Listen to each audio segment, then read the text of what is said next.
Jay-Z and Beyonce's anniversary trip to Cuba is back in the headlines this morning. Two lawmakers want to know if they had permission from the government to go there. NBC's Kelly O'Donnell is in Washington. Kelly, good morning to you. Good morning, Matt. So when you're global megastars and friends of the president, you're going to get noticed.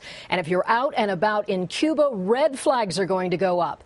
And that's why Beyonce and Jay-Z are facing pointed questions from some members of Congress. Looks like celebrity obsession is not blocked by any Cuban embargo.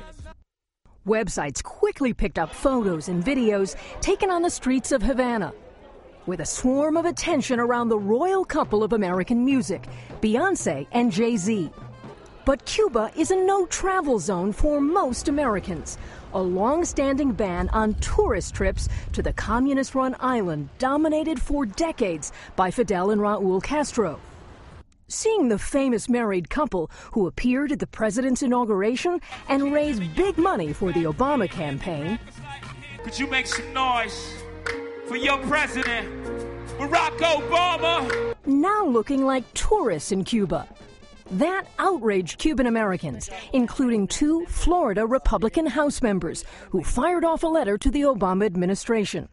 Despite the clear prohibition against tourism in Cuba, numerous press reports describe the couple's trip as tourism, adding, the restrictions on tourism travel are meant to prevent U.S. dollars from supporting a murderous regime.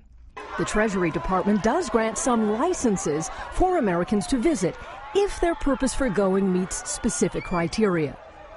But as for Beyonce and Jay-Z, no info is coming from the Treasury. An official told NBC News it has a long-standing policy of not commenting on individual licenses. And representatives for Beyonce and Jay-Z are also not saying anything about the circumstances of their trip. Those House members want to know if, how, and by whom this trip was approved. They claim Beyonce and Jay-Z were being used as, quote, propaganda by the Cuban government. Hoda? All right, interesting. Thanks, Kel.